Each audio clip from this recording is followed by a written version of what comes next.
Hola, ¿qué tal? Buen día, bienvenidas, bienvenidos, bienvenides a este tercer encuentro del tramo Infod, Discapacidad, Sexualidad y Escuela. Hoy nos encontramos en la última instancia de este tramo de 3 encuentros, 3 clases.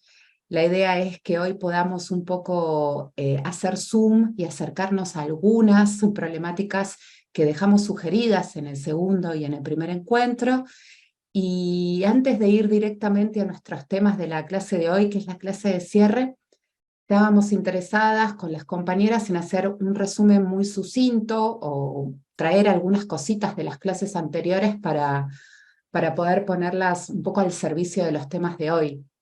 Nosotras hicimos un recorrido que tiene que ver con poder relacionar de alguna manera qué concepto de la sexualidad tiene la ESI y cómo ese concepto de la sexualidad en términos históricos, sociales, identitarios, éticos, se pone en combinación en las escuelas y en las aulas donde tenemos pibes con algún diagnóstico en discapacidad, pibes integrados, personas con diversidad funcional, diversidad física, neurológica, es decir, cómo empezamos a linkear y a establecer relaciones entre la ESI, tal como está concebida en los lineamientos curriculares y en las normativas, y su aplicación o su implementación en contextos inclusivos, integrados o de educación especial.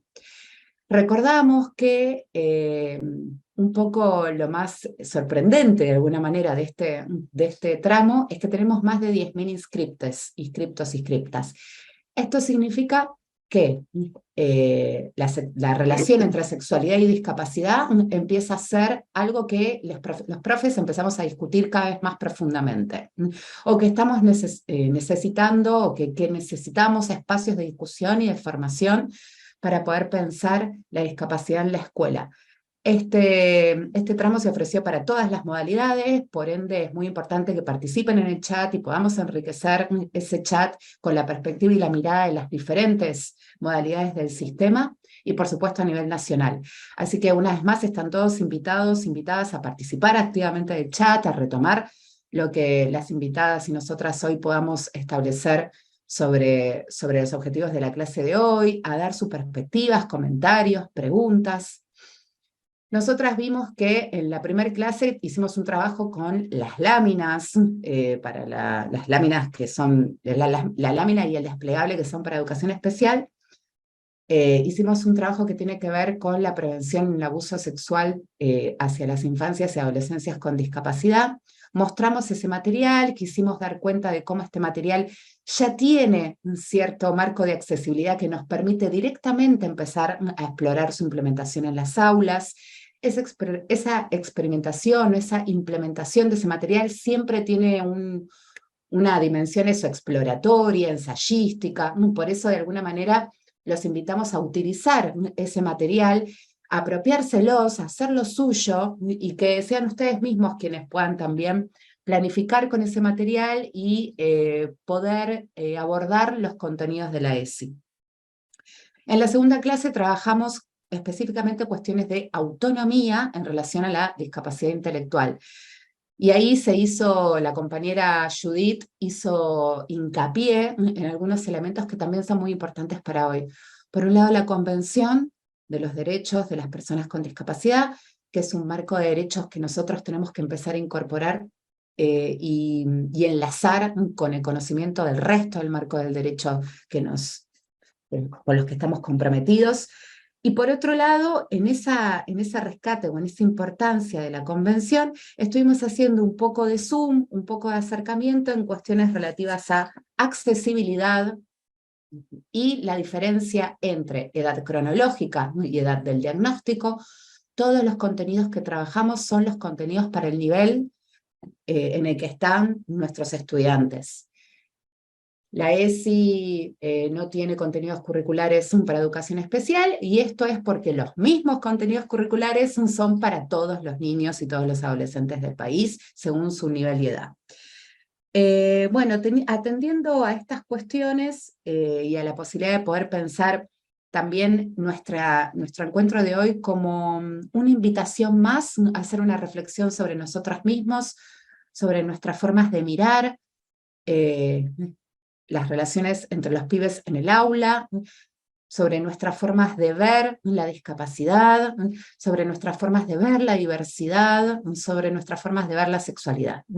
Poder tomar este encuentro como una invitación más a profundizar ese proceso de reflexión sobre nosotros mismos, a tratar de despejar prejuicios, creencias, sesgos con los que todos estamos habituados porque son sesgos heredados, y poder hacer zoom el día de hoy, poder acercarnos más a la perspectiva de género y a la perspectiva en diversidad sexogenérica.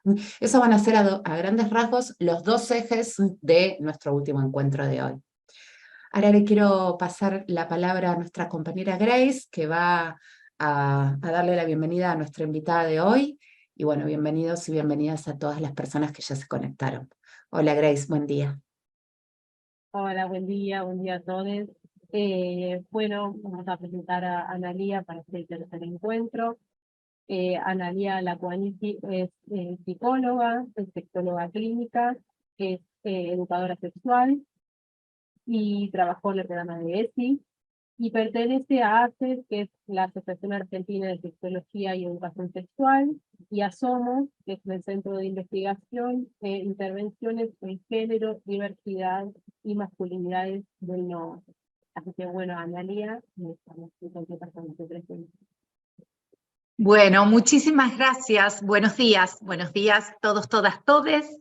Qué hermoso este espacio, muy agradecida por esta invitación. Gracias Paula, Grace, gracias Guilén, Mónica y por supuesto Valeria que está detrás de todo esto. Bueno, como bien empezó hoy Paula haciendo este breve recorrido, este es nuestro último encuentro de esta maravillosa formación.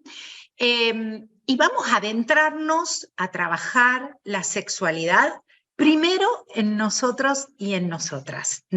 Este último tramo de alguna manera invita a enfrentarnos y a dejarnos ser interpelados e interpeladas por nuestras concepciones, por nuestras representaciones sociales, nuestras ideas, nuestro propio sentido común. Bien, así que si les parece yo voy a empezar a presentar pantalla, Mónica va a quedar a la vista y cualquier consulta que tengan la van planteando por el chat y lo que necesiten Paula me va a ir transmitiendo. Bien, bueno, vamos.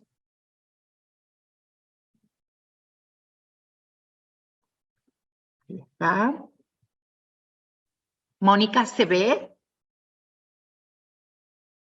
Perfecto. Muy bien. Ahí ya va a entrar en pantalla completa. Bien. Bueno, a ver, esto que de alguna manera llamamos el rol docente, ¿verdad? Y el contexto escolar. Si hay algo que podría decir que debemos pensar, todos estos contenidos que vamos a trabajar hoy aquí en este encuentro, es en clave de diversidad, de heterogeneidad y de pluralidad, ¿sí? Tenemos que hacer un ensayo permanente de pensar en forma plural cada una de las conceptualizaciones, pero también cada una de las situaciones.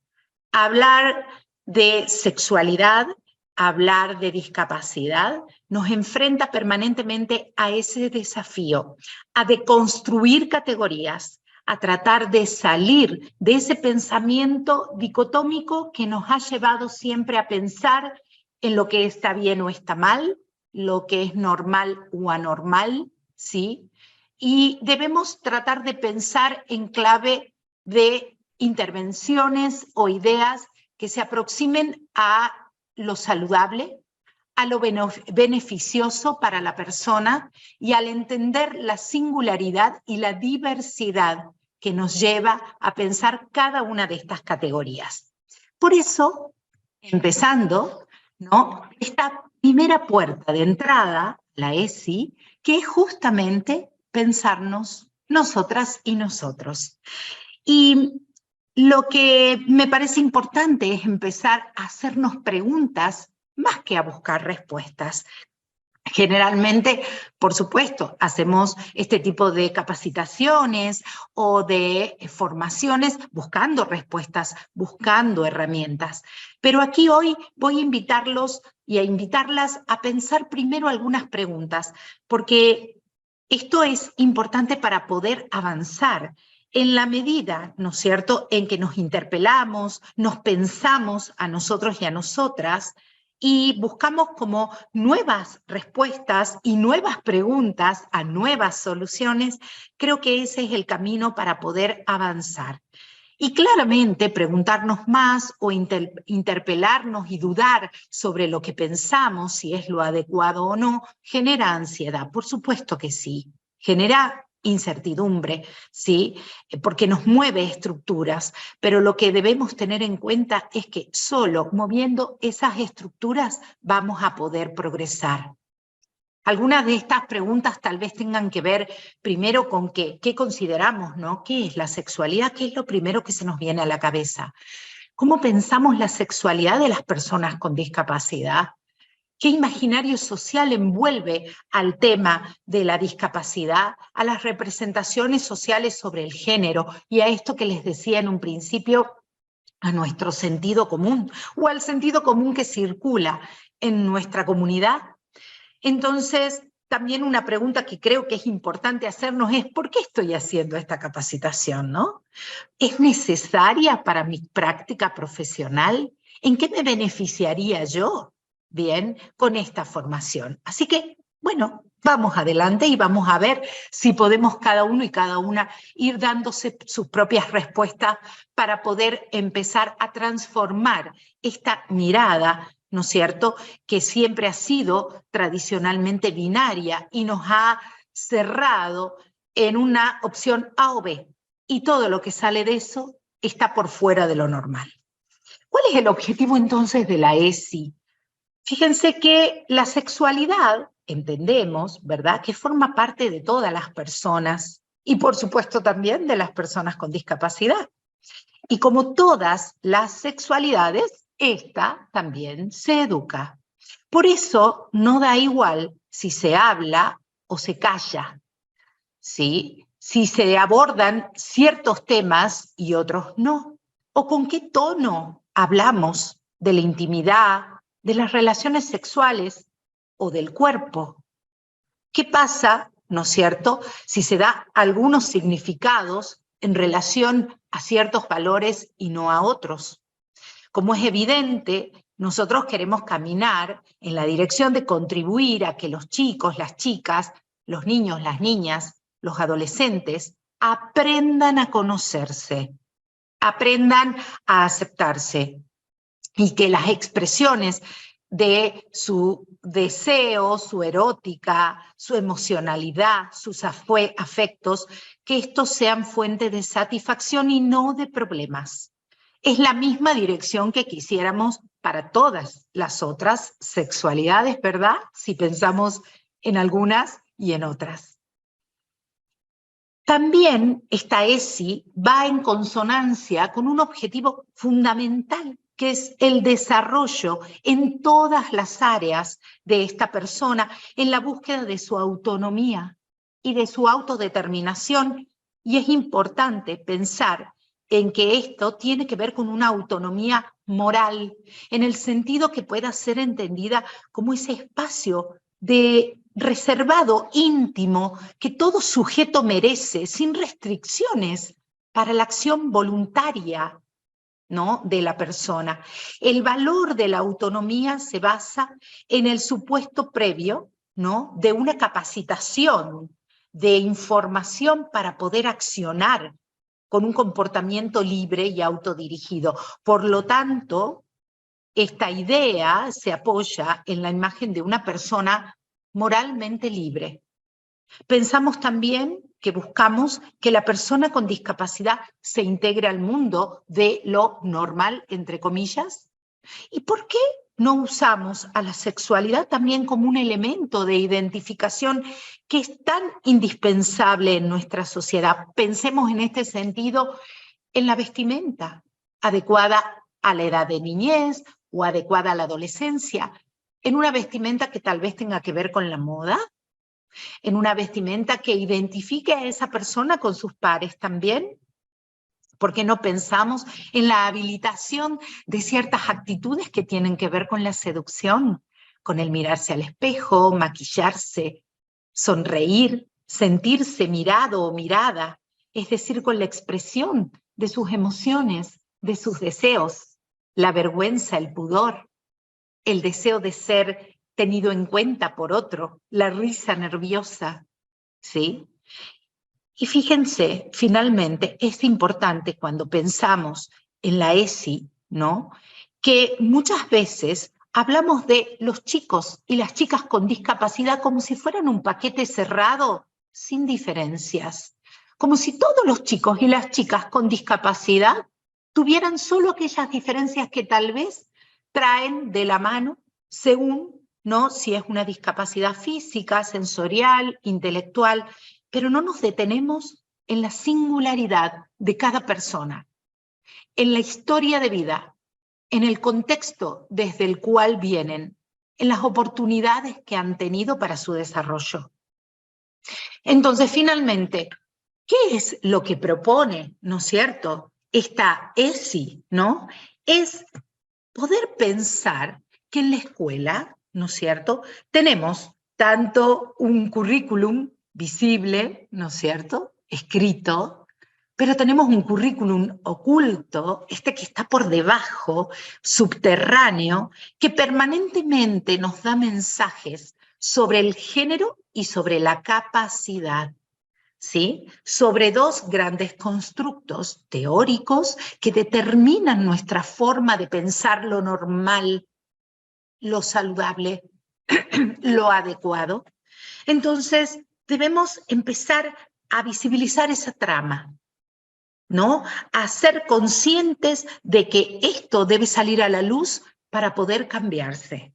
Y así poder transformar, en principio, la mirada sobre nosotros mismos y nosotras mismas, pero también sobre nuestra propia función. ¿Bien? Por supuesto. Analía, Sí, discúlpame que te Paula. interrumpa. Te quiero ir contando un poquito lo que los docentes van poniendo en el chat. Perfecto. Acá hay algunas compañeras, digo, para que lo podamos ir retomando ahora o más Sí, sí. adelante, pero te Dale, quiero ir veamos. contando. Acá hay algunas compañeras que, esperen que prendo mi cámara, así también nos vemos todos. Sí. Gabriela Cascarino, por ejemplo, dice, creo que nos estamos educando para saber acompañar a los jóvenes que son nuestros alumnos. Otra compañera dice, ¿se podría profundizar un poco más sobre la ESI en las infancias con discapacidad? Ejemplos en el nivel inicial. Muchas gracias. Después otra compañera dice, buen día, considero que es muy necesaria esta capacitación, ya que soy profesora para la enseñanza primaria, pero no fui formada para trabajar con estudiantes con discapacidad. Otra compañera dice, la sexualidad es una construcción social. Nacemos con un sexo y aprendemos a vivir con una sexualidad. Me corrigen si no es así, son ideas que recuerdo cuando cursé ESI. Por ahí estaría bueno hacer estas distinciones sobre las dimensiones de la sexualidad. Bien. Después otra compañera, y es el último que te leo, me preocupa también, además de la falta de herramientas en las escuelas comunes, que no llega material didáctico para discapacidad, no llegan muchos libros para los demás estudiantes. Bien, bien. Bueno, a ver, no sé qué es lo conveniente respecto de algunas aclaraciones. Tal vez haya algunas cuestiones que se vayan resolviendo a lo largo de, ¿no es cierto?, de la exposición, o tal vez, porque si paro acá es probable que nos vayamos ya por otros caminos. No sé, Paula, ¿qué me aconsejás? ¿Qué considerás vos como...? Yo creo que quizás algunas de ellas se pueden abordar mínimamente, como poder sintetizar y despejar algunas dudas, y después se puede seguir con la exposición. Salvo que vos consideres que hay algunas que todas estas preguntas, estos aportes, ya se van a ser como absorbidos en la exposición, como vos consideres. Bien, fíjense que, a ver, algo que estoy pensando, había una puntualmente que después me vas a repetir que tenía que ver con Sí. aspectos puntuales de la sexualidad, pero el resto, las preguntas un poco tenían que ver con, nuevamente, poner esta distinción, ¿no? De si qué elementos, qué contenidos utilizo para niños con discapacidad, ¿no? En estas diferentes áreas o momentos madurativos desde el nivel inicial, primaria o secundario. Fíjense que hay algo que aquí Paula justamente lo ha planteado desde el inicio, es que no hay una ESI para personas con discapacidad. ¿Sí? Aquí se ha desarrollado y de manera muy clara la posibilidad, diríamos, de estas accesibilidades o apoyos para poder, ¿no es cierto?, acceder a ese contenido. Y creo que esto tiene que ver fundamentalmente esta distinción que permanentemente tal vez nos lleva nuestra mente a hacer y a buscar una solución claramente, tiene que ver con la construcción que tenemos, ¿no?, respecto de lo que es una persona con discapacidad. Como si su discapacidad fuera algo esencial a sí misma, estuviera dentro de esta misma persona. Y no lo tomamos como que esta discapacidad tiene que ver con la falta de accesibilidad que el entorno hace de ella, ¿sí? Pone en evidencia sus dificultades, sus discapacidades, ¿no es cierto?, en función de la falta de accesibilidad. Esto me parece que es muy importante para poder entender que pudiendo hacernos de algunos elementos y estrategias, vamos a poder, ¿no es cierto?, como decía Paula la otra vez, yo te escuchaba, Paula, y me parecía algo es tan sencillo como, por ejemplo, utilizar frases cortas, utilizar imágenes más claras, ampliadas, ¿sí? Poder utilizar hasta a veces en la compañía de otro niño o niña para en un juego el acceso a esa información. La ESI se trabaja de manera, desde nivel inicial hasta nivel secundario, de una manera gradual y respetuosa de los momentos evolutivos en cada niño, niña y adolescente. Cuando pensamos en la ESI para nivel inicial, pensamos en esta ESI que va dirigida a, por ejemplo, las diferencias entre nenas y nenes. Todavía nos falta un poquito de recorrido para trabajar con la diversidad sexogenérica dentro del nivel inicial, porque la existencia, ¿no es cierto?, de niñeces trans, por ejemplo, es una cuestión que todavía hay que trabajarlo y sensibilizarlo mucho en el trabajo con docentes para poder acceder a estos temas, ¿sí? Entonces, lo que digo es, hay todo un material, un compendio de herramientas que uno diría como masticadas un poco desde la ESI para poder trabajar esos temas, para saber más o menos a qué edad yo puedo trabajar el tema del cuerpo y cómo trabajarlo, el tema de las familias y cómo acceder a eso, desde qué perspectiva, por ejemplo, de que existe una diversidad de configuraciones familiares, ¿sí? Trabajar el tema del cuidado del cuerpo, ¿no?, y del cuidado frente a el abuso, secretos buenos y malos, la incomodidad frente a ciertos acercamientos físicos, besos, tocamientos o expresiones cariñosas de otros y otras. Es decir, hay muchísimo material y lo que tenemos que tratar de ver es, en base a ese material, ¿cómo hago en este niño, que tal vez es un niño sordo, ¿bien? Pero ¿qué pasa con este niño que no es igual a otro niño sordo? Porque este niño tal vez tiene, ¿no?, una familia con ciertas características, una personalidad que me permite acceder, ¿no?, de otra manera con él, ¿bien? Y que de pronto en el aula tiene ciertos vínculos que me permite ayudar a que esto sea accesible para él a través de esta lámina, por ejemplo, y utilizando el estímulo visual. Entonces, tal vez no se trate siempre de pensar, yo no fui formada o formado en ESI para personas con discapacidad. Yo trabajo la ESI, la trabajo primero posicionándome en docente, ¿no es cierto?, acorde a derecho, por lo tanto, la ESI debo implementarla en el aula, en estas escuelas que son inclusivas y que no tienen que tener una modalidad diferente. Estos niños con discapacidad les voy a dar otro material. No, el mismo. ¿Sí? Y después hiciste otra pregunta, Paula, que me dijiste, esto sería bueno aclarar, que como no la anoté, a ver, había algo que tenía que ver ya sí, con ¿con lo qué? sexual. La compañera que dice, la sexualidad es una construcción social. Nacemos con un sexo y aprendemos a vivir con una sexualidad. Me corrigen si no es así, son ideas que recuerdo de cuando cursé ese. Quizás lo puedas retomar cuando hables de niñeces Sí, trans. ahora O vamos como a hablar ahora, de como eso. vos quieras. Ahora vamos a Pero hablar. lo vamos a abordar, compañera, no te preocupes que ahora volvemos a esa pregunta. Si querés, también te voy contando que hay otros comentarios que van más o menos en la misma sintonía, que tienen que ver con esto del rol docente que vos estás un poco profundizando.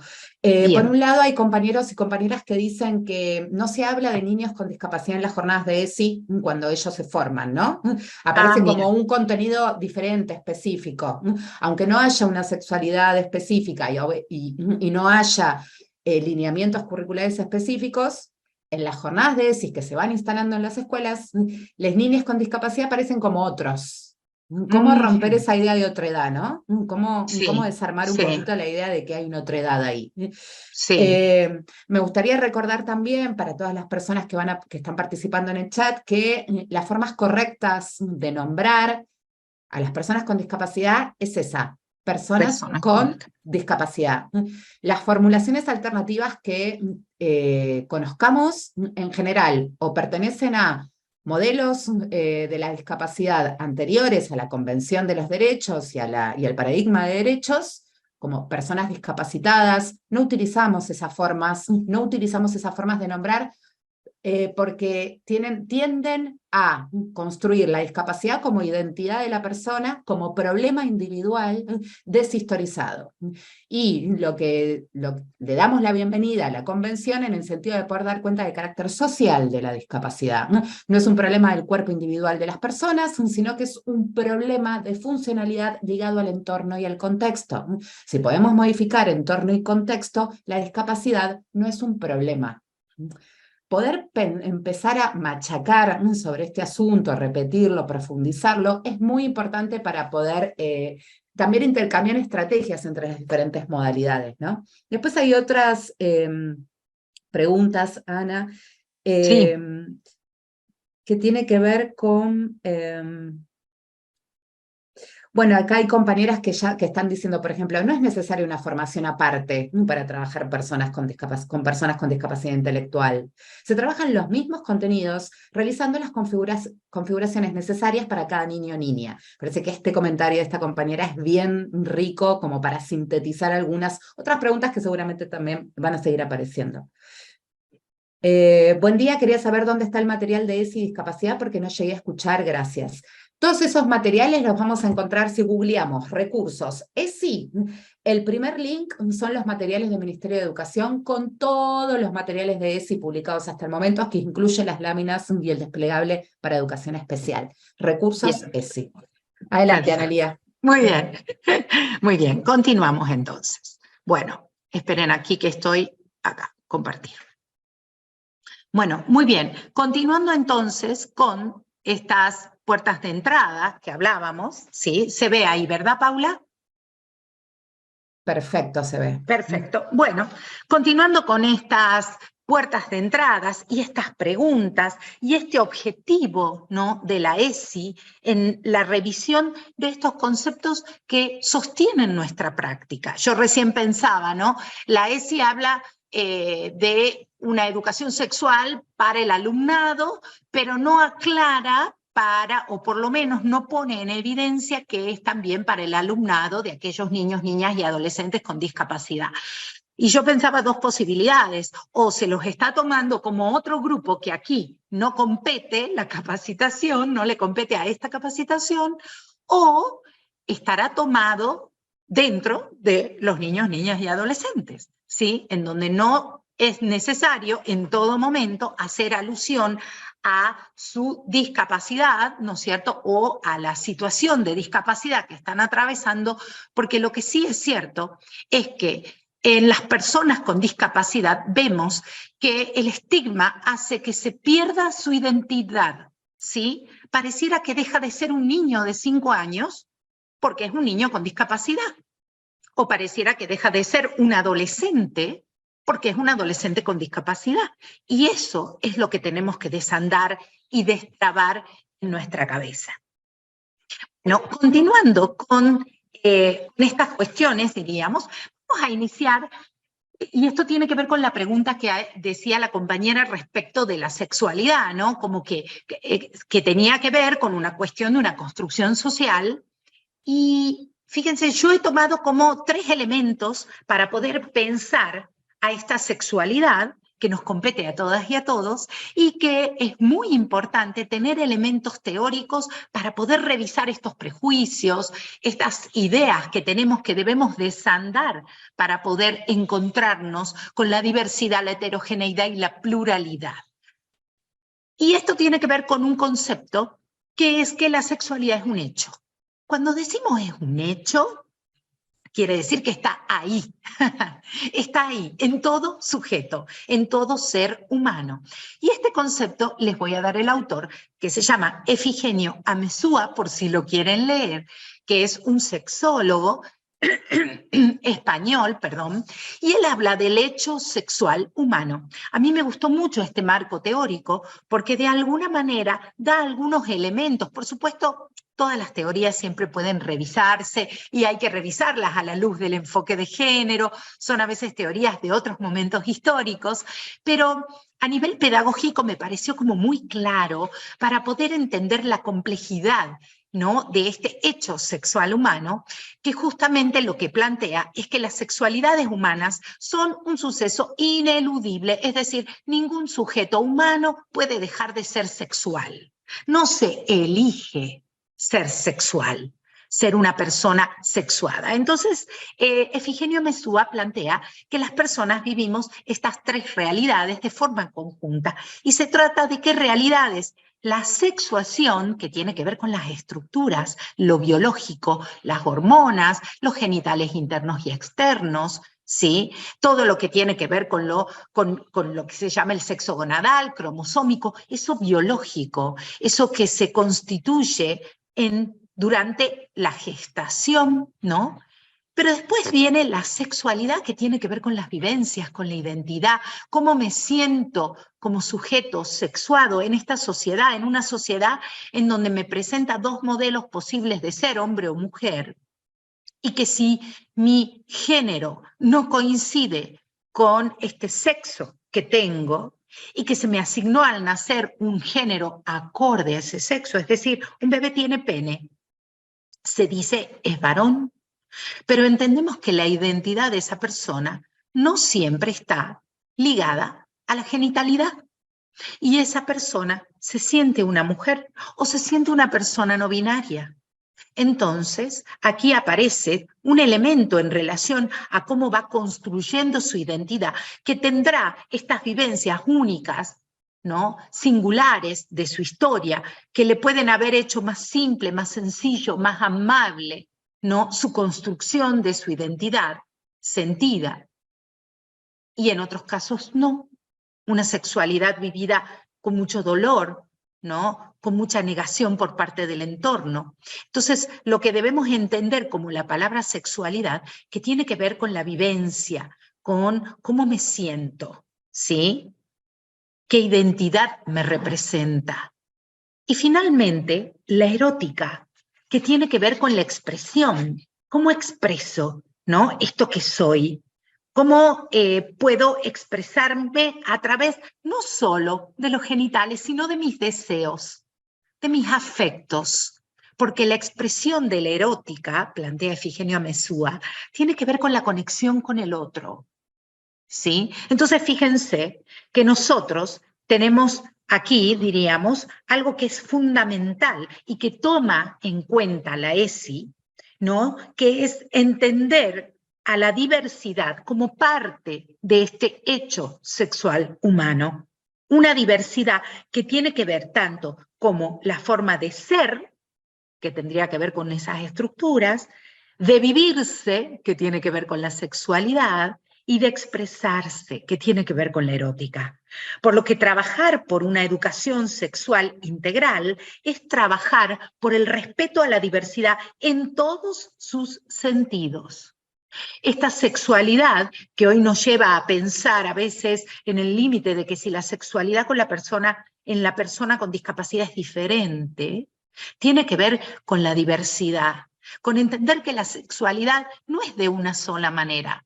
Hay muchos autores que han trabajado, que excede tal vez el alcance de este curso, pero que me parece interesante pensar en esto de que la sexualidad ha sido vista históricamente como llevada a cabo por dos sexos, dos géneros y un deseo. Dos sexos, macho y hembra, dos géneros, femenino, masculino, y un solo deseo, heterosexual. ¿Y qué pasa en las personas, ¿no?, con discapacidad? Que muchas veces ni siquiera se les ha permitido el acceso a la sexualidad, o se conforman, y ya lo veremos, con una parte de ella, a veces como solamente una descarga, ¿sí? Pero no como algo que compete todo esto, que es parte de estas tres dimensiones, que me pareció muy interesante traerles como algo teórico para poder empezar a pensar, ¿no?, esta sexualidad que excede la genitalidad, que excede al hecho de la reproducción, ¿no? Entonces, pensar la sexualidad en la ESI es pensar en el respeto a la diversidad, cultivándola como un valor social y ofreciendo criterios éticos para la gestión de la diversidad en todos los sentidos, en un marco de derechos democráticos como la igualdad, la libertad, el respeto a la diversidad y la no violencia. Pero también la sexualidad es un valor.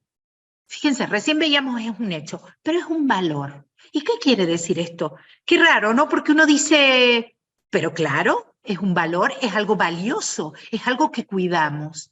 Lo que pasa es que es un valor que parece que nos cuesta valorar en las personas con discapacidad. Entonces, lo que pensamos a veces en este terreno plagado de prejuicios es que la sexualidad en las personas con discapacidad más pareciera un problema que un valor. Un problema que hay que resolver. Por eso vienen miradas intervencionistas, paternalistas, ¿no?, que intentan encauzar, controlar estas manifestaciones de la sexualidad que más parece que tienen que ver con medidas de protección y control. Pero no se visibiliza de una manera diferente, como un valor a desarrollar, sino que se tiene una mirada negativa. Esto tiene que ver con esta sexualidad que parece que no le es totalmente dada a la persona con discapacidad. Entonces, pensemos cómo vivimos la sexualidad las personas en general como término general, ¿no? Volvemos a pensarla como un valor deseable, ineludible, ¿no? No podemos eludirlo, y para muchos individuos de nuestra sociedad es un valor vinculado a nuestro bienestar y a nuestro desarrollo personal. No nos resulta indiferente la sexualidad, ¿sí? Es un valor que es verdad que a veces es complicado y que necesita que la ESI lo incorpore y lo institucionalice. ¿Qué significa institucionalizarlo como valor a la sexualidad para todos y para todas, en el margen de todas las diversidades? Y tiene que ver con esto de que la sexualidad sea parte de la institución, no del interés de un docente o de una docente, ¿sí?, que puede mirar las cosas de otra manera. Porque esa docente se va, es trasladada, entra en licencia y se acabó la ESI. Entonces, la sexualidad debemos pensar que nunca estará libre de conflicto. Y esto es algo muy importante a tener en cuenta, ya que el conflicto es parte de la vida de todo ser humano. Pero abordar estos temas, ¿sí?, puede favorecer a gestionar, ¿no?, estos conflictos de otra manera, con menor riesgo desde ya, porque la información posibilita, ¿no?, la prevención, y esto es lo que han venido trabajando insistentemente, ¿no?, en la prevención del abuso pero también en el trabajo sobre la autonomía, ¿bien? Y de manera más apropiada hay que pensar a la sexualidad, ¿no es cierto?, y a la discapacidad como amplios campos tan diversos que nos ponen ante una realidad de infinita variedad. Por lo que respuestas y metodologías de intervención no pueden pensarse de manera predeterminada. ¿Por qué? Porque lo subjetivo, lo vincular, lo situacional de ese alumno, de esa alumna, nos va a interpelar, nos va a hacer dudar, nos va a decir, uy, pero con esto, ¿cómo accedo? Tengo que pensar, a ver, este niño tiene esta edad cronológica, tiene experiencias vividas acorde a su edad cronológica. Y tiene una subjetividad acorde a su edad cronológica. ¿Cómo puedo pensar que si tiene 6 años no tenga curiosidades respecto, por ejemplo, del nacimiento de los bebés? Ha tenido un hermanito. Y qué raro, ¿y nadie le habló de esto? ¿Por qué? Porque consideran que es muy pequeño, inmaduro, que su discapacidad intelectual no le permite comprender este hecho que tiene que ver con su experiencia, que tiene que ver con su historia de vida. Esto es lo que nos tiene que interpelar antes de saber qué material utilizo, porque el material está ahí, Paula lo dijo, pongan Think Link, entramos. Y tenemos toda esa plataforma maravillosa que se viene trabajando desde el año 2006 y que por supuesto, sí, debe revisarse constantemente. Entonces, fíjense que claro que es un valor la sexualidad. Y es un valor que implica mirarla, dignificarla y saber que trabajar en ella no es solo intervenir y mucho menos sofocar o reprimir. Y finalmente, y acá no me voy a detener porque ya lo han trabajado, la sexualidad es un derecho. Claro que sí, es un derecho humano. Aquí puse algunas, ¿no es cierto?, de estas leyes que me parece que en este sentido podemos hacer un recorte, ¿verdad? Terminando con la Ley de Identidad de Género. Una ley que junto con la Ley de Educación Sexual Integral es indispensable conocer. Son leyes breves, pero leyes que tienen mucho contenido, leyes que deben ser debatidas, leyes que a veces necesitamos, como esto de masticarlas un poquito, ¿sí? Y fíjense que si bien no hay leyes que prohíban la sexualidad en las personas con discapacidad, la educación y las normas sociales hacen que esta persona renuncie a la sexualidad mucho antes de haber empezado a transitar y a iniciar una serie de preguntas, cuestionamientos y sensaciones, ¿sí? O llevamos a que las personas con discapacidad se conformen con una parte de esta sexualidad, no toda, la toda le compete al otro grupo, al grupo mayoritario, al grupo, comillas, normal, comillas, ¿sí? Entonces, la discusión aquí se debe centrar claramente en que no es lo mismo educar en sexualidad que no hacerlo. No es lo mismo callar, silenciar y reprimir, ¿sí? Y también debemos pensar que la sexualidad es un derecho humano, para todos y para todas.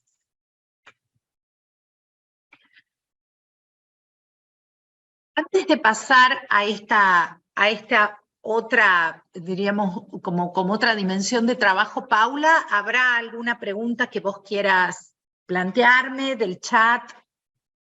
Muchas gracias, Analía. Quería contarte que buenísimo que ahora vamos a hacer un trabajo más intenso sobre familias, porque hay algunas preguntas sobre... Esperen que me prendo la cámara. Hay algunas preguntas sobre cómo relacionarlos con la familia, porque Bien. de alguna manera se tiende a pensar que la familia siempre es una especie de hipótesis de conflicto cuando hablamos sobre sexualidad en la escuela, y pareciera que esa hipótesis de conflicto es más profundo, más compleja cuando se trata de infancias y adolescencias con discapacidad. Así que buenísimo que lo vas a abordar ahora porque es una duda que aparece varias veces en el chat. Y después hay algunas cuestiones ligadas a representaciones sobre las niñeces con discapacidad. Por ejemplo, acá hay una compañera que dice, las personas síndrome de Down son muy cariñosos a cualquier edad y a veces el hecho de que sean cariñosos entre ellos, se los etiqueta como homosexuales. Creo que está bueno pensar ese Mira. comentario para desarmar un poquito todos los sentidos que se están operando ahí en la idea de, por un lado, esta construcción histórica tan fuerte, tan arraigada, de que todas las personas con síndrome de Down son alegres, son dulces. Es interesante poder empezar a pensar en otros términos también a las personas con síndrome de Down, porque no dejan de ser estereotipos, no dejan de ser modelos que vamos construyendo en la cabeza para relacionarnos con las diferentes formas de diversidad. Pero también hay personas y niños con síndrome de Down malhumorados, con ira, sin ganas de ir a la escuela, sin ganas de que los abracen, los toquen y los besen, y están en todo su derecho de tener ese mal humor, ¿no? Me refiero a poder pensar esos diversos comportamientos más allá de lo que a veces hemos incorporado como un comportamiento clásico. Y por otro lado, pensaba en cómo este cariño y este amor que se tendría en niñas con síndrome de Down, o algunos de ellos, es leído como una orientación sexual, o es leído como una identidad sexogenérica. Bueno, creo que ahí es bien interesante poder también empezar a ver diferentes estrategias. Las niñas tienen todos entre sí diferentes estrategias eróticas, sociales, afectivas, y no hay estrategias estandarizadas para las niñas. Los niños exploran esas estrategias y las van construyendo, y esperamos que los adultos también las van construyendo acorde a eso, ¿no? A las coordenadas del entorno y a cómo se va expresando su erótica, como decía recién Analía. Si querés, abordamos un poquito lo de las familias, que entiendo que puede dar respuesta a alguna de las preguntas que atraviesan el chat. Dale, perfecto, hacemos así. Bueno, a ver, estas placas que voy a compartir un poco con la familia es lo que muchas veces uno de alguna manera piensa en esto, ¿no? ¿Con qué idea viene la familia, ¿no? ¿Cuáles son los obstáculos? Que ahora vamos a ver, porque es cierto que si estamos hablando que la sexualidad de por sí ya presenta una serie de prejuicios, reservas y temores, ¿no? No en la sexualidad adulta, sino en la sexualidad cuando la trabajamos en la niñez, en la adolescencia, y decían mucho más cuando se trata en niños, niñas con discapacidad, ¿no? Como que todavía eso es potencialmente mucho más dañino, vaya a saber qué va a generar en esos niños, qué comportamiento descontrolado puede llegar a generar hablar de sexualidad en el aula, y los padres van a venir, madres y padres, a hacer, diríamos, a incendiar la escuela, ¿no? En relación a esto. Pero antes de empezar con eso, acá decían, ¿no? Los niños en este caso me parecía tal, no sé, me daba la impresión por lo que dijo, que los niños con síndrome de Down son afectivos, ¿no? Y que se cree por esto, como son de tocar, de abrazar, de besar, de necesitar ese contacto. Esto hablamos de estereotipos afectivos, como decía Paula, ¿no? Todos los niños con síndrome de Down son amorosos, dulces, súper infantiles, cariñosos. No, no todos ni todas, ¿verdad?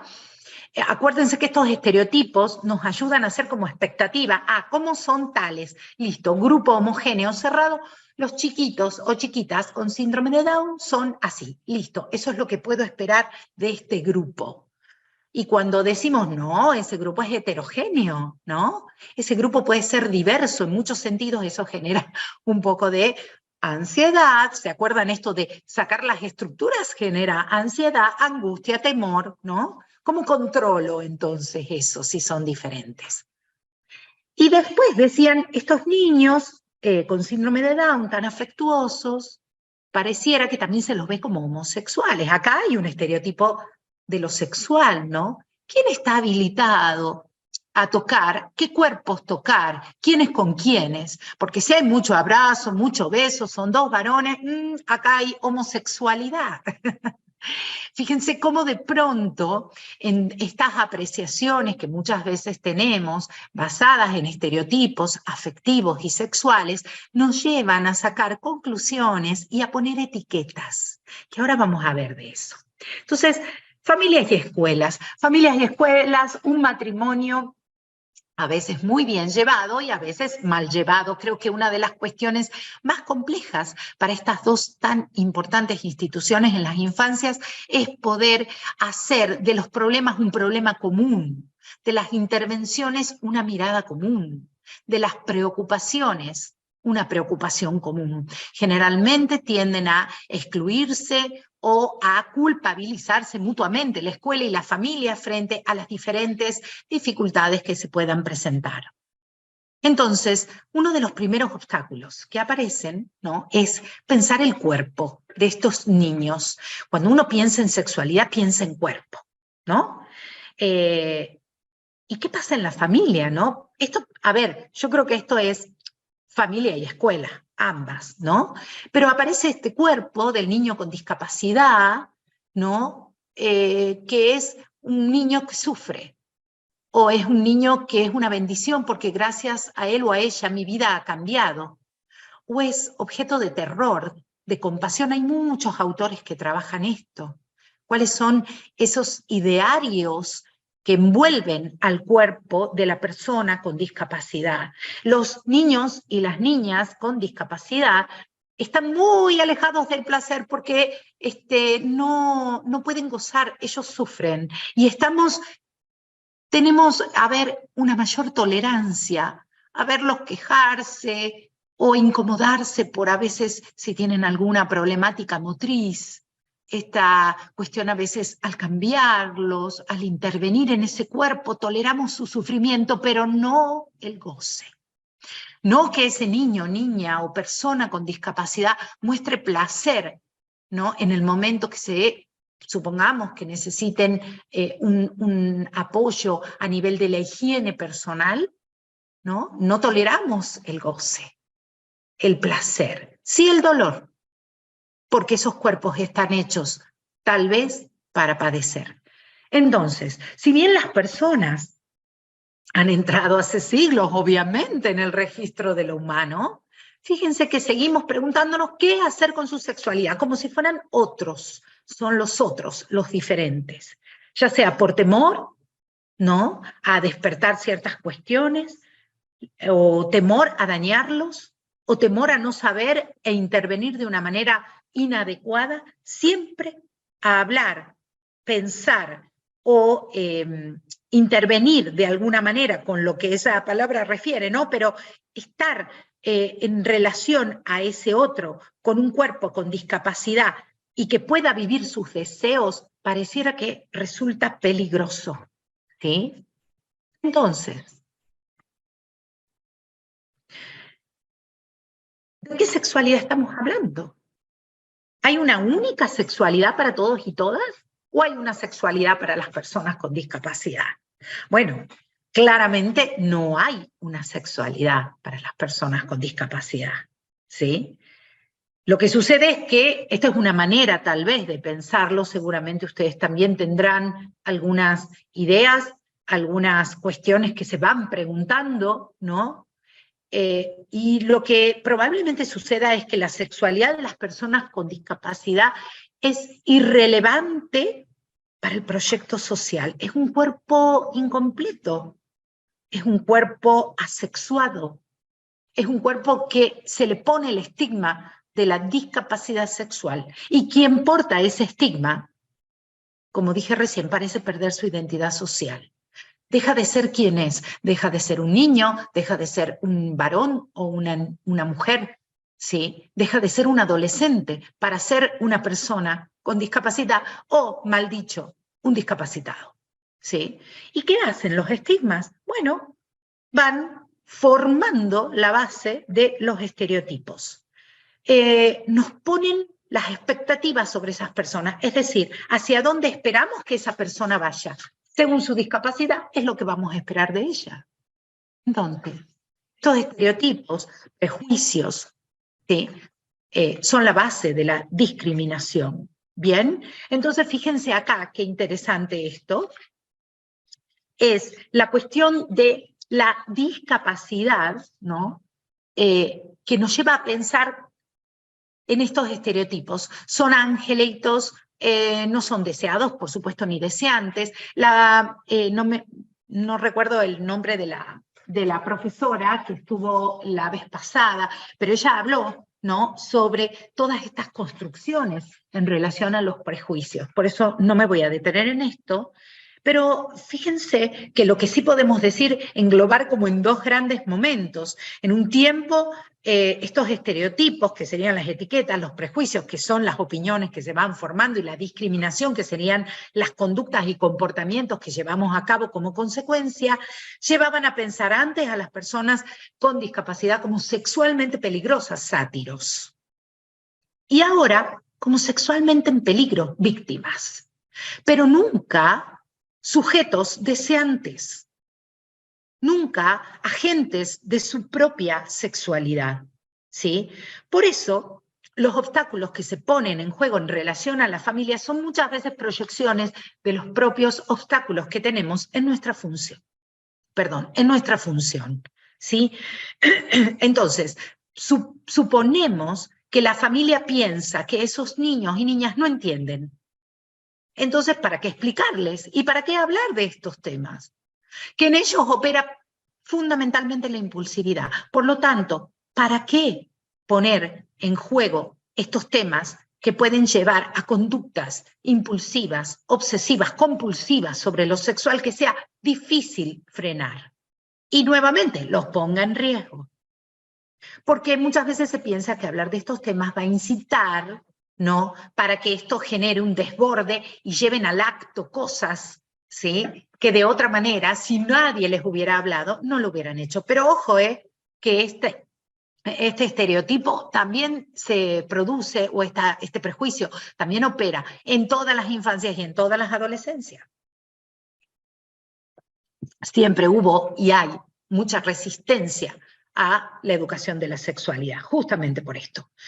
Y por último, ¿no?, de parte de los docentes o de los adultos, de las adultas y docentes, está el temor a no saber, no tener los recursos técnicos, no mucho de lo que esto aparece, no tener todas las respuestas. Bueno, voy a decirles algo que tal vez aplaque un poco la ansiedad. Nadie tiene todas las respuestas. La sexualidad es una energía de vida que está, como decía una colega acá al principio, ¿no?, está compenetrada de elementos sociales, culturales, históricos y de época. Por lo tanto, la sexualidad se va modificando, la sexualidad en su manifestación cambia, en sus necesidades, en lo que tiene que ver con sus deseos, ¿sí? Porque los seres humanos también cambiamos, ¿verdad? Y la sexualidad es parte de nuestra personalidad, de nuestra entidad como sujetos humanos. Por lo tanto, nadie puede tener todas las respuestas de hoy para siempre.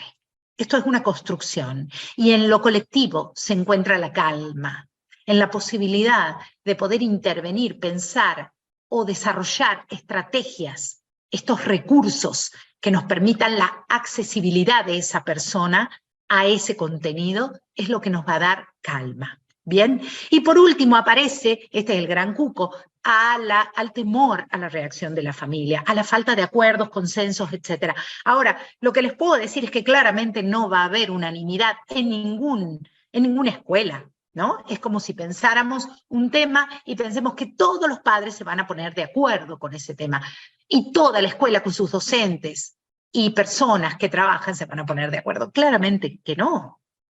Pero bueno, hay que saber navegar en esto, que como decimos, la vida humana es una permanente crisis y conflicto en donde hay crecimiento, y de eso se trata.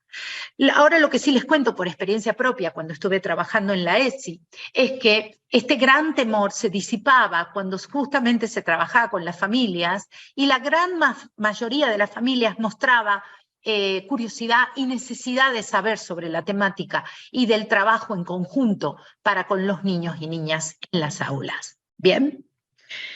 Bueno, acá cerramos un poco esta mirada sobre el interjuego familia, familia y escuela. Y Paula, si hay alguna cuestión que no haya abordado, no sé si querés comentármela.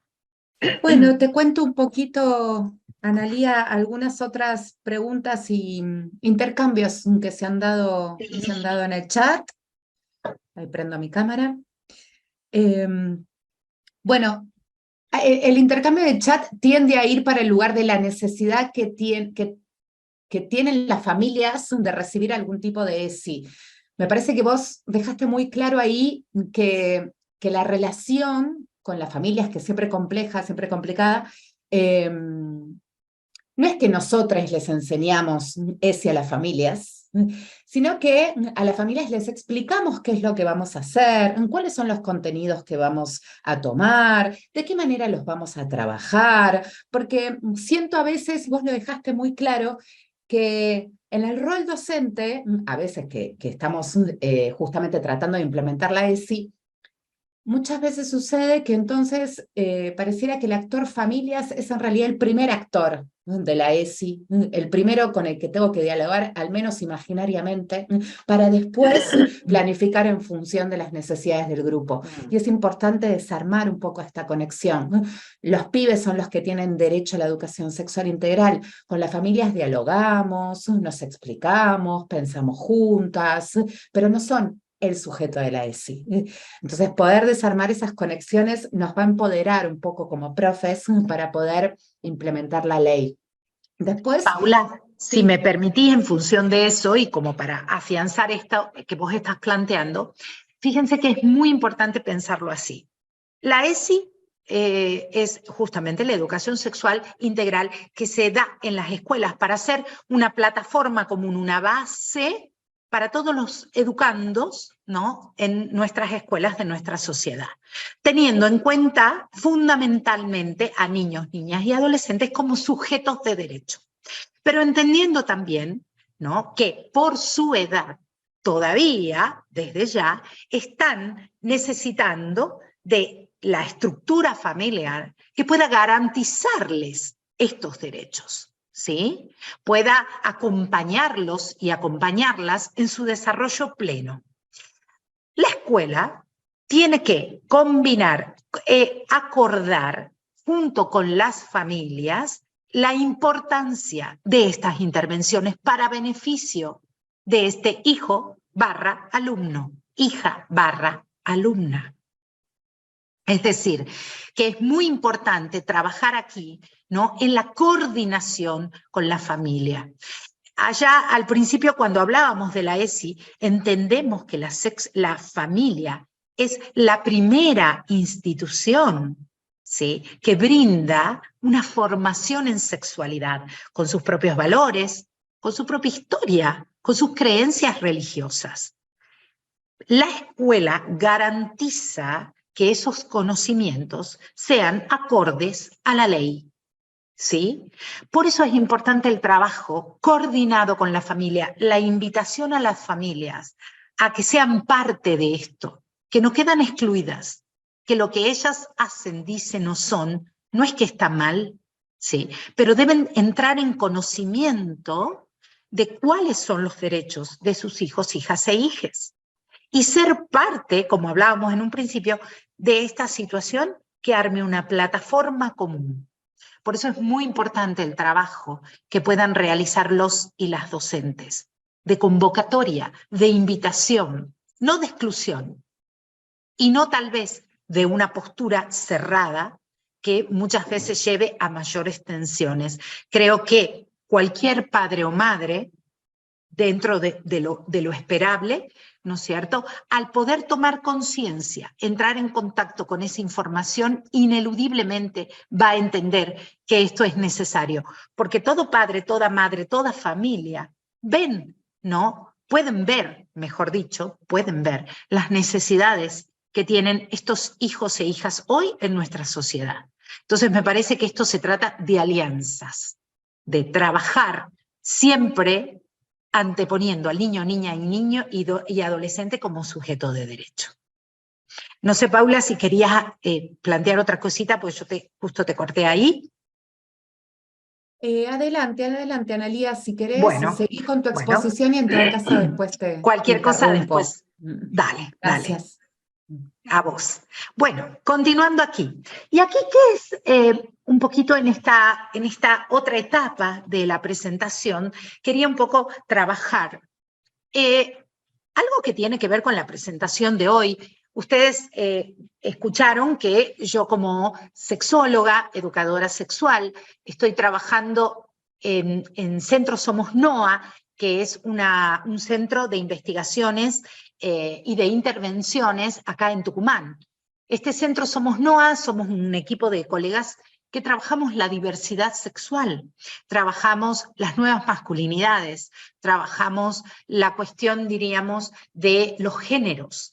Y por eso traigo un poquito para mechar nuestra presentación de hoy y empezar a pensar en estas nuevas conceptualizaciones que creo que ponen en evidencia, y es importante empezar como a revisarlas y hacerlas parte de nuestro lenguaje, ponen en evidencia esta heterogeneidad, pluralidad que hablé al principio de la presentación.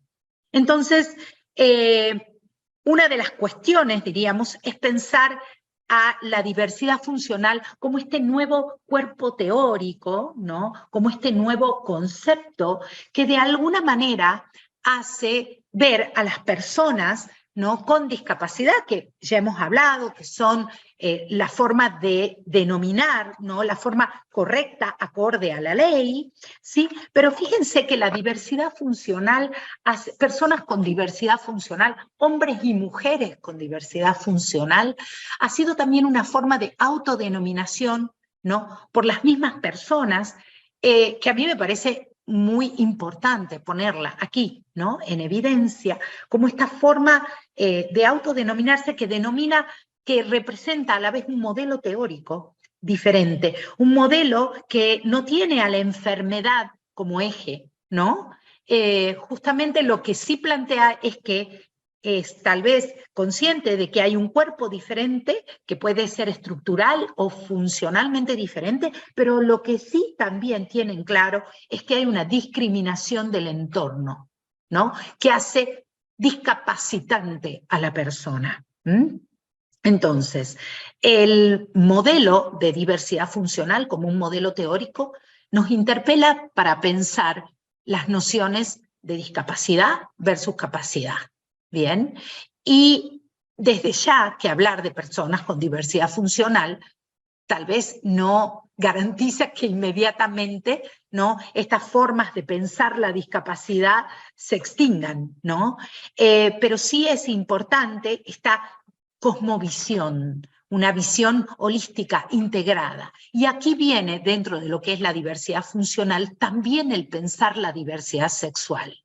La diversidad sexual como esa posibilidad de las personas, de los seres humanos, ¿sí?, de tener una identidad cisgénero, que se llama a aquellas personas que tienen una identidad, en este caso, por ejemplo, en mí, que yo soy mujer y tengo genitales de mujer, ¿sí? Entonces soy una persona cisgénero.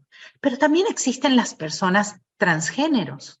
Existen las personas intersexuales, existen las personas homosexuales, gays, lesbianas, no binarias, bisexuales. La perspectiva de género, ¿sí?, nos ayuda justamente a visibilizar esta diversidad dentro de la diversidad.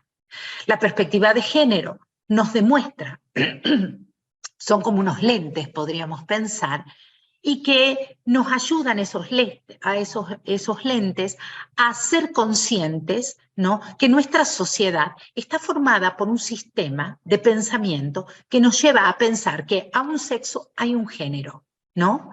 Y que aparte, en esa relación de sexo-género, es decir, sexo-mujer, género femenino, sexo-varón, género masculino, y que en esa relación entre los sexos y el género hay una relación de poder.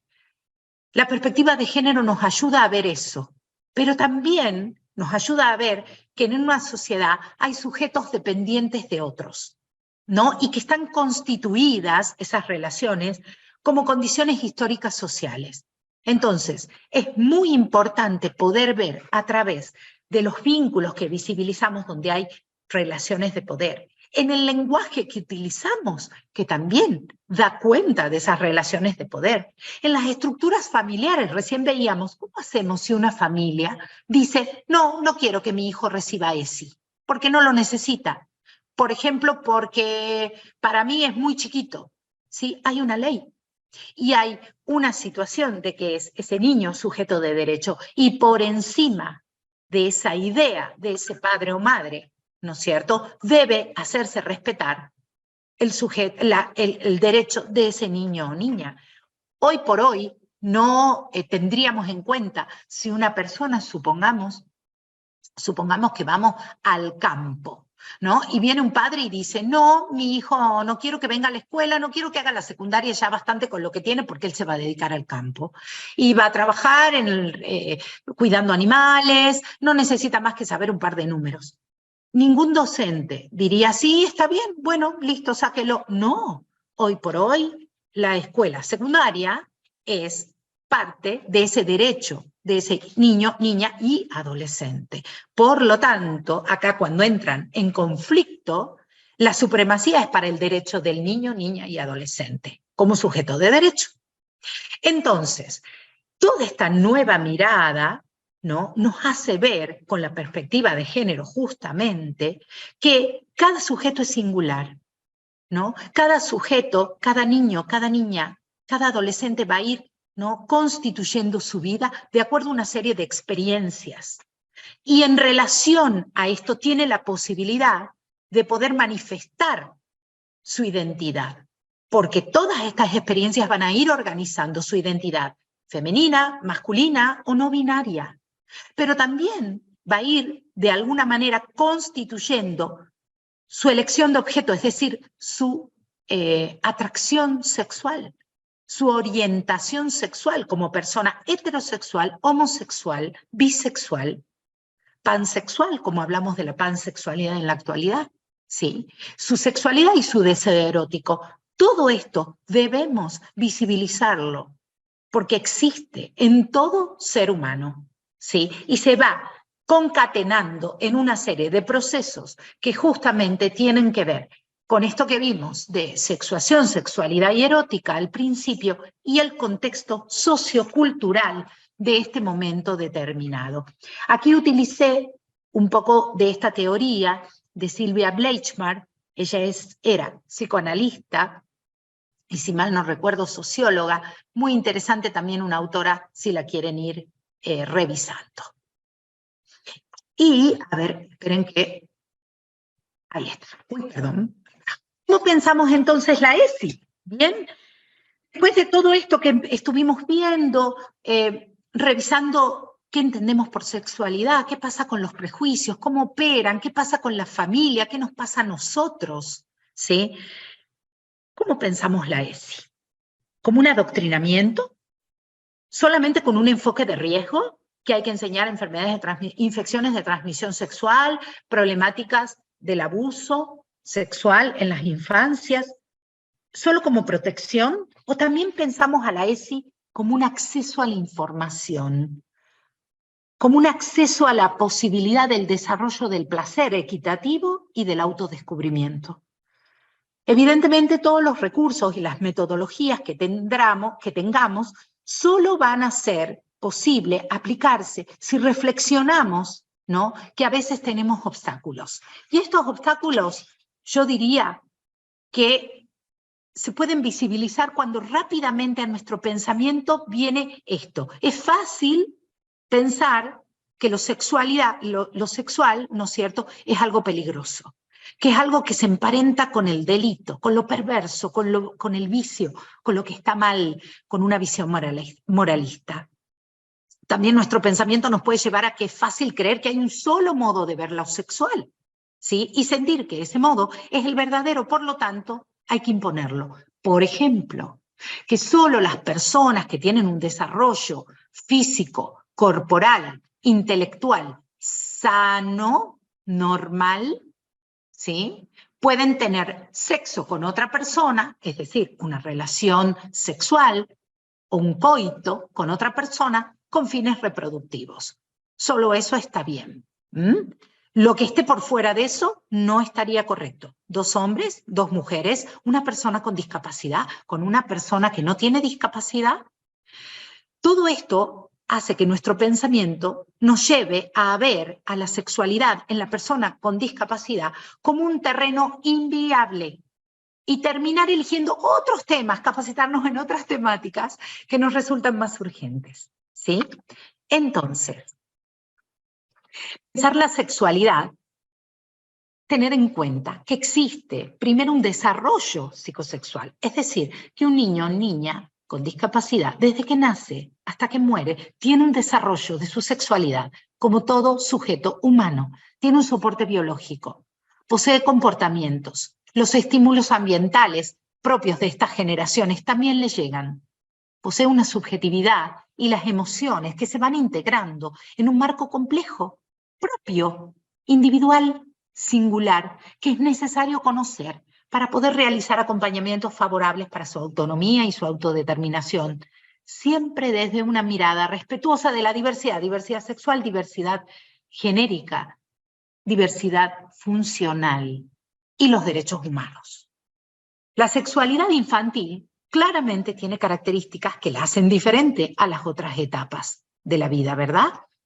La sexualidad en estas etapas posteriores va a tener su base en cómo ha sido desarrollada la sexualidad infantil. Si yo tengo un niño, una niña con discapacidad, pero también pensemos en un niño o una niña sin discapacidad, y no puedo ir construyendo una conciencia frente a sus sentimientos, a sus deseos, a su sexualidad, a sus sensaciones, es probable, si no se habla, se reprime, es probable que esto deje huellas a futuro en su sexualidad, ya sea porque tenga a futuro, por esta falta de formación e información y acompañamiento, pueda tener comportamientos de riesgos o sufrir situaciones de violencia o de desconocimiento que la lleven o la lleven a ser una persona con una sexualidad, ¿sí?, que sea dañina para su integridad, que la lleve a tener sensaciones, diríamos, de baja autoestima o de sentirse poco valorada. Por eso, los aspectos sociales y afectivos asociados a la sexualidad tienen una gran relevancia. Debemos trabajar desde la niñez. Los juegos sexuales, que son de curiosidad en este periodo, se basan justamente en eso, en el enorme motor de la curiosidad, que tiene que ver con el conocimiento. Y también tiene que ver con la tendencia a imitar lo que ve en la sociedad, un niño o una niña. Las expresiones de la sexualidad en la etapa infantil reflejan las necesidades de esa etapa. Por eso es importante ser conscientes de la edad cronológica. Esto que tanto se plantea desde la Convención. El hecho de que puedan establecer vínculos afectivos satisfactorios durante este periodo justamente va a facilitar una referencia en relación a ese vínculo con otros niños para el desarrollo armónico de la sexualidad en la edad adulta. Por lo general, en la niñez, en esta primera etapa, estamos hablando hasta la pubertad, ¿sí?, la orientación sexual aún no está definida. Por eso, tenemos sensaciones, emociones, sentimientos vinculados a nuestro sexo biológico. Es decir, tenemos sexualidad, experimentamos a través de la curiosidad, del juego y del mirar al otro. Qué importante el afecto, la socialización, los lugares de juego, el respeto al valor autónomo, ¿no?, de esa dignidad individual, de la intimidad, de la exploración. Entonces, a ir ya finalizando. Vamos a seguir en esta y finalizo con aquella que ven. ¿Qué deberíamos entonces pensar a la sexualidad de otra manera en las personas con diversidad funcional? Si aparece la curiosidad, y la sexualidad va de la mano de nuestro desarrollo como seres humanos, y va de la mano a través de la crianza, la educación, las normas, es decir, a través de la razón, es que gestionamos nuestros deseos y nuestras emociones, y podemos hacerlo porque hemos crecido junto a adultos que nos han enseñado a hacer, a cómo comportarnos, a cómo sentir, a cómo hablar, a cómo manifestarnos. Todos los seres humanos tenemos impulsos biológicos, conductas y pautas biológicas, ¿no? Somos más que animales, por supuesto, determinados por la naturaleza. Somos seres abiertos e indeterminados, ¿no? Y la educación nos va transformando a nuestra cultura, ¿no?, a través de nuestra cultura, a esa naturaleza biológica. Nos va humanizando. El hombre da forma cultural a su naturaleza. Siempre me gustó esa frase, ¿sí? Entonces, la ESI pretende justamente favorecer la construcción de personas que son deseables y son deseantes, porque allí es donde operan los prejuicios, que consideran a lo erótico como terreno ausente en las personas con diversidad funcional, considerándolos sin deseo, que no son deseables, ¿no? Y que hay que solo protegerlos de los riesgos. La sexualidad, entonces, solamente, perdón, miren, tenía el teléfono abierto, qué terrible, con volumen. Entonces, ¿qué pasa, no, con la sexualidad? Muchas veces en el terreno de las personas con discapacidad es visto como una descarga, como si fuera solo una necesidad biológica, como algo fisiológico, como algo animal. Solamente pueden masturbarse, tocarse, o acceder a la pornografía, o a un coito fuera de un vínculo afectivo. Pero ¿qué pasa con lo simbólico? ¿Qué pasa con lo relacional? ¿Qué pasa con la imaginación, la fantasía, el afecto, el contacto del cuerpo, el abrazo, la mirada? Porque la sexualidad, ¿no?, es peculiar de cada subjetividad. Amar, desear o gozar es coherente con las posibilidades de cada uno. Es coherente, y debe serlo, coherente a los intereses y deseos de cada uno. La sexualidad es una vivencia íntima y personal que se manifiesta de manera particular, por lo que no hay respuestas claras o comunes. Se trata de posibilitar una vivencia más amable y grata, de vivir esa condición de ser sexuados, ¿sí? Entonces, para poder pensar la sexualidad de todos y todas, todos, todas, todes, debemos salir, ¿no es cierto?, de la mirada genitalista. Debemos dejar de pensar a esa sexualidad como un solo posible recorrido, un hombre y una mujer en una relación coital con fines reproductivos. Debemos dejar de pensar en esa lógica genitalista, heteronormada, que nos lleva a pensar solo en esa línea, hombres y mujeres en un coito para la reproducción, con un solo deseo, heterosexual, con solo dos sexos biológicos y solo dos géneros, ¿sí? La sexualidad es una parte importante de la vida de todas las personas, también para las personas con discapacidad. Fíjense, todavía es importante y necesario, ¿no?, aclararlo.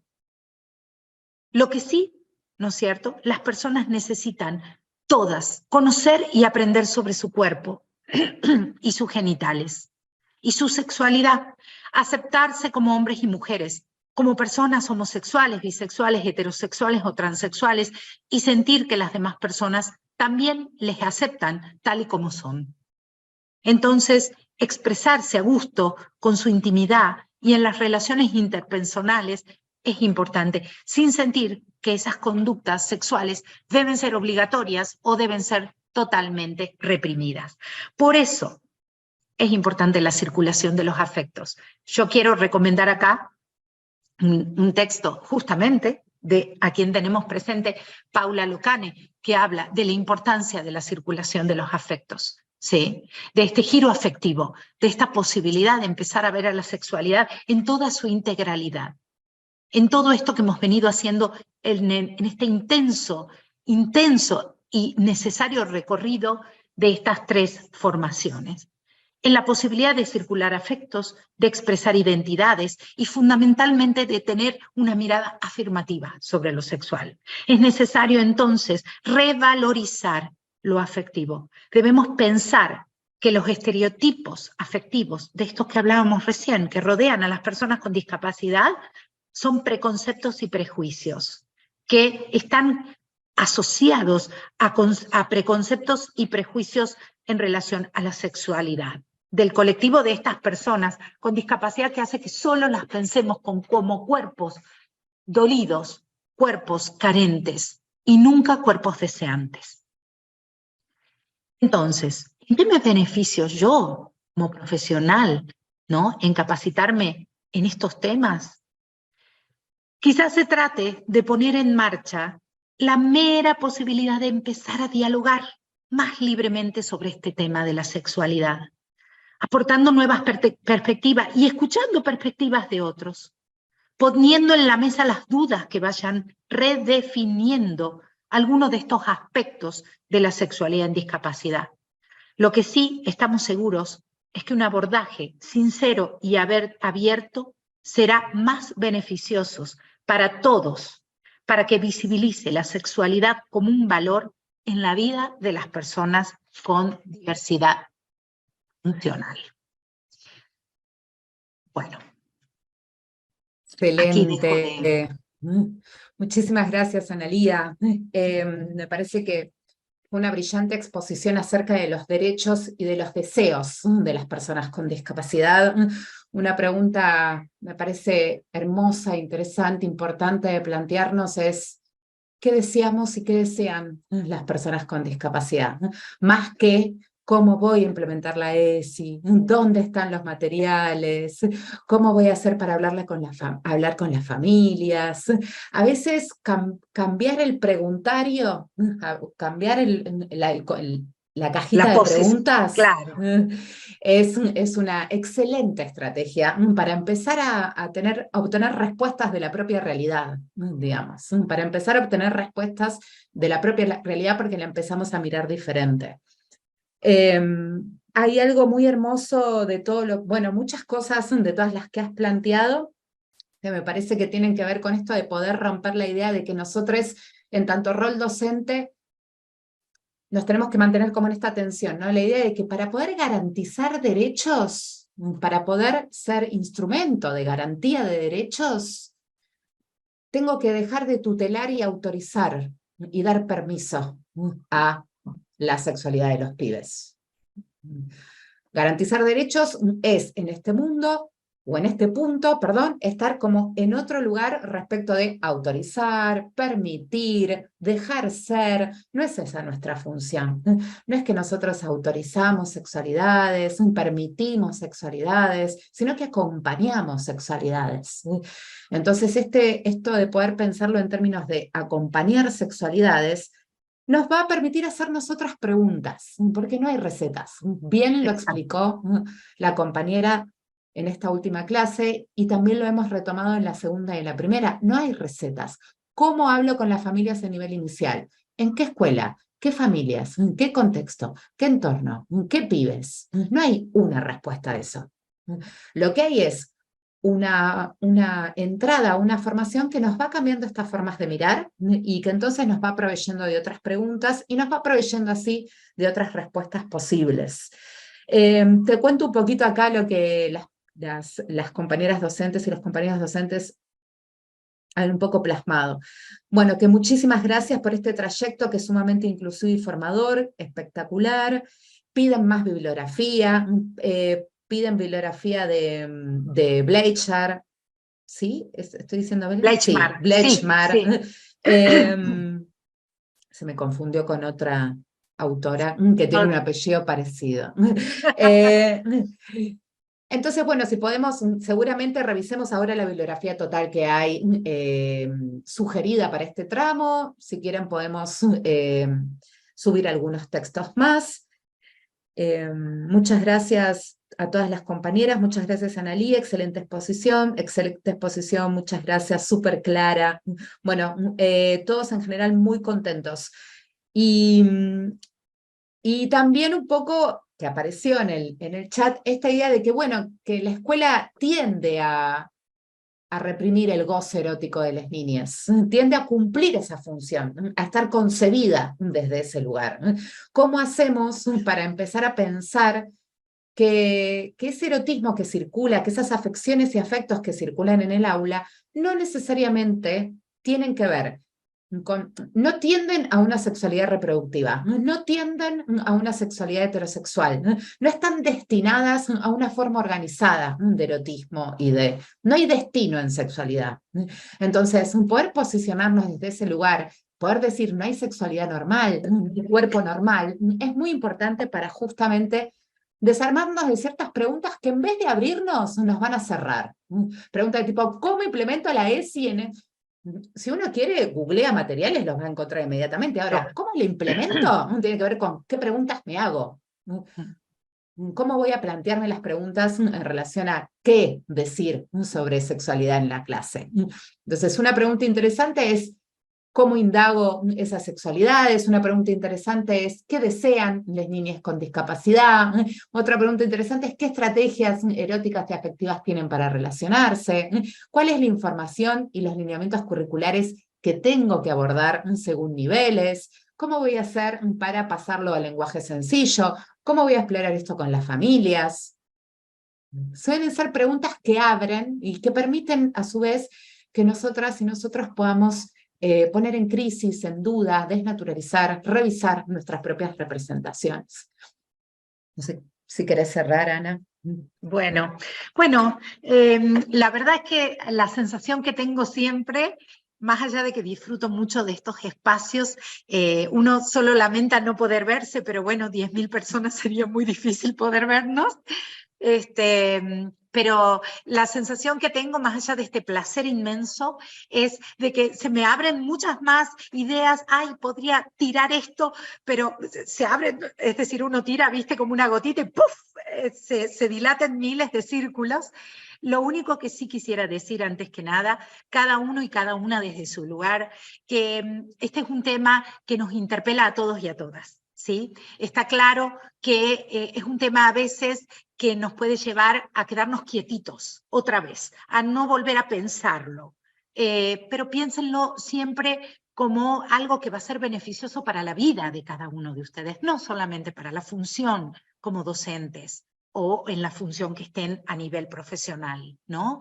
Creo que nos debemos la posibilidad de repensar nuestra historia, en donde estar como sujetos de derecho nos ha cambiado totalmente, ¿no? Este lugar, nuestras problemáticas, nuestro destino, en definitiva. Y creo que lo colectivo, el aunar criterios, el buscar el apoyo, la ayuda, el poner en la mesa, como decía, todas las dudas, hasta las cosas que uno dice, ay no, ¿cómo voy a decir esto? Pónganlo en la mesa, háblenlo. Es la única manera de poder empezar saliendo de ese temor, esa resistencia, ¿no? Y esos prejuicios, es la única posibilidad de avanzar. Este es un tema que merece ser hablado, merece ponérselo a la vista, ¿sí? Y merece con todo el valor de cada uno de ustedes como sujetos humanos ser conscientes lo importante que es la sexualidad y lo difícil que ha sido y sigue siendo vivir para muchas personas en donde se les niega la posibilidad de ser, de sentir. Se hace vidas, como diría Judith Butler, se hace una vida invivible, inhabitable, ¿no? Entonces, creo que es la solidaridad, esta cuestión, diríamos, de nuestra responsabilidad como adultos profesionales que tenemos que empezar a mirar. Bueno, un agradecimiento total, ojalá la vida nos vuelva a juntar, y muchísimas gracias por este lugar, un beso inmenso desde Tucumán, un Tucumán que hoy ha salido un poquito el sol, así que el Jardín de la República está sonriendo. Muchísimas gracias, Analía, muchísimas gracias a las compañeras de la modalidad especial, Grace y Ale, muchísimas gracias a las intérpretes Mónica e Ilén, y seguiremos articulando y se vendrán nuevos tramos y nuevas profundizaciones de todas nuestras discusiones. Muchísimas gracias y que tengan buen día todos, todas, todes. Adiós.